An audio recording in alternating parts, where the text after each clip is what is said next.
Let's dive right into this explainer. Today, we're looking at a pretty massive concept: how military conflicts happening on the other side of the world are literally reaching into your wallet right now. We usually think of geopolitics and our personal finances as two totally different universes, right?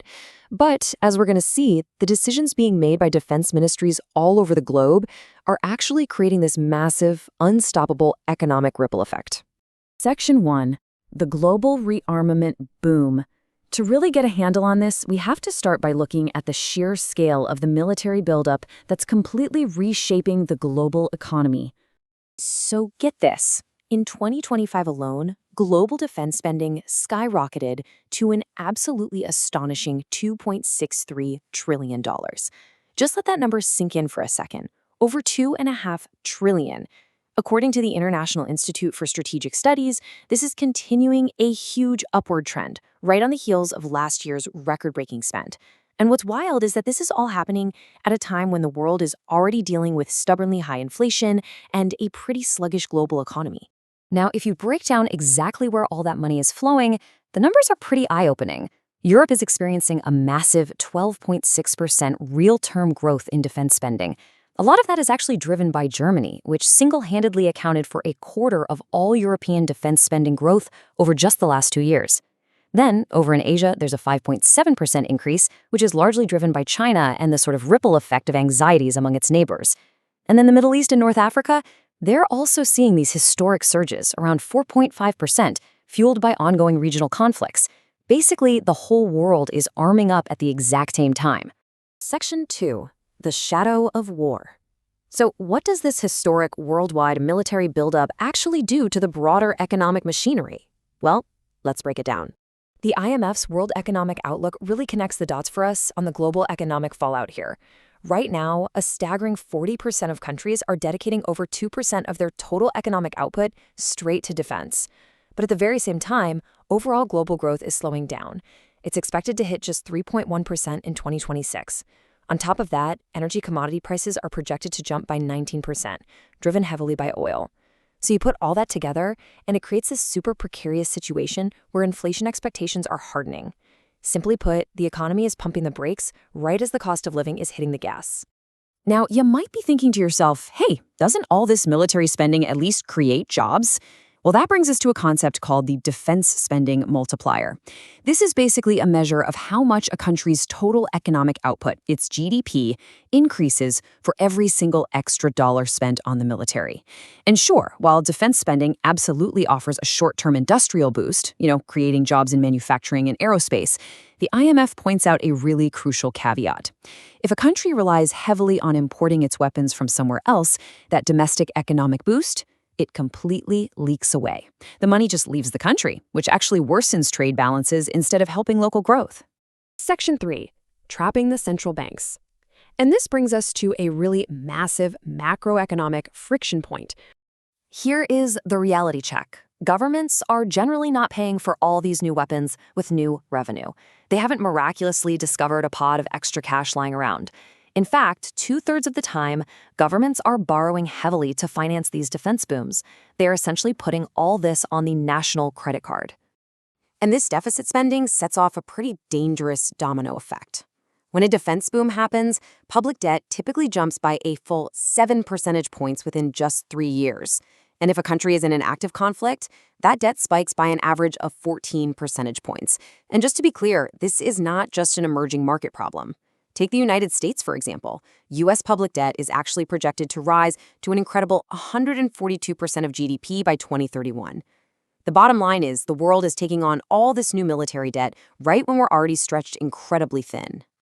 Section 4. The fiscal limit. Let's see how all this mounting debt builds into an economic scenario that literally keeps central bankers up at night. It's called the fiscal limit. This is basically the critical breaking point where a government has taken on so much debt that the central bank becomes totally paralyzed. See, normally, to fight inflation, a central bank just raises interest rates.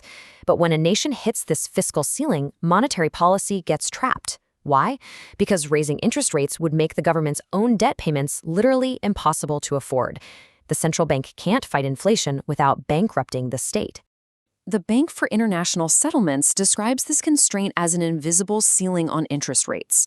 Because governments are drowning in debt, they just cannot handle higher borrowing costs.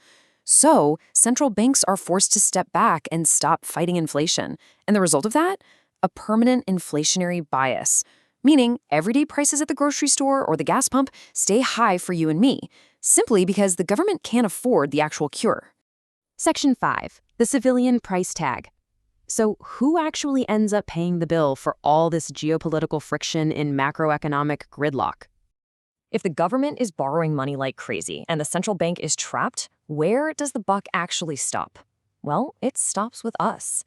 There are really two main ways the civilian population ends up footing the bill for this shadow of war.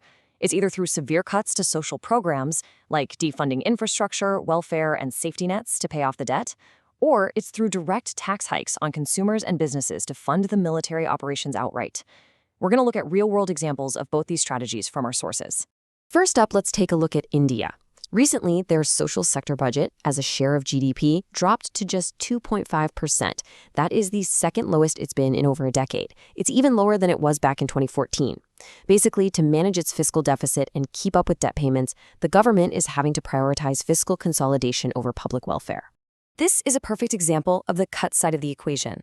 According to the India Development Review, the Ministry of Minority Affairs actually saw a massive 78% drop between what they originally budgeted and what they actually spent. The Ministry of Labor and Employment, they spent just over half of their budget. So funds that were meant for absolutely crucial infrastructure, things like rural and urban housing or household tap water, are being left heavily underutilized as the government tightens its belt. The public is paying the price through a direct loss of services. On the flip side, let's look at Russia, where the public is paying through the second method, direct tax hikes. The Russian government announced that their value-added tax, which is the tax applied to almost all everyday consumer goods, is set to jump from 20% up to 22% in 2026. To sustain their incredibly high military spending, which is hovering around 8% of their GDP right now, Russia has to squeeze its civilians to avoid blowing past that fiscal limit we talked about. For example, the revenue threshold where small businesses can use a simplified tax system was just slashed from 60 million rubles down to only 10 million.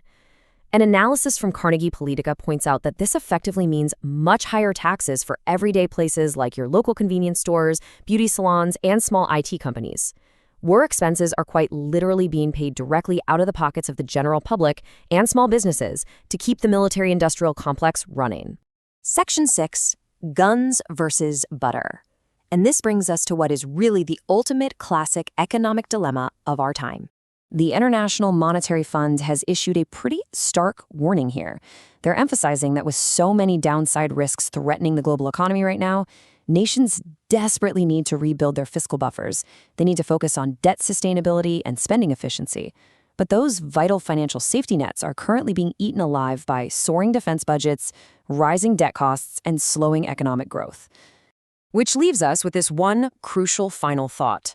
If high national debt traps our central banks and prevents them from fighting inflation, and if global conflicts continually drain our public resources away from social safety nets and funnel them toward the military, we have to ask ourselves, what happens to the global economy if this rearmament boom becomes permanent? How much longer can everyday citizens carry the true cost of a world armed to the teeth? Think about how these massive global dynamics are going to show up in your local grocery store, on your tax bill, and in your community's infrastructure. Thanks for joining me for this explainer. I really hope it helps you see the broader economic picture with just a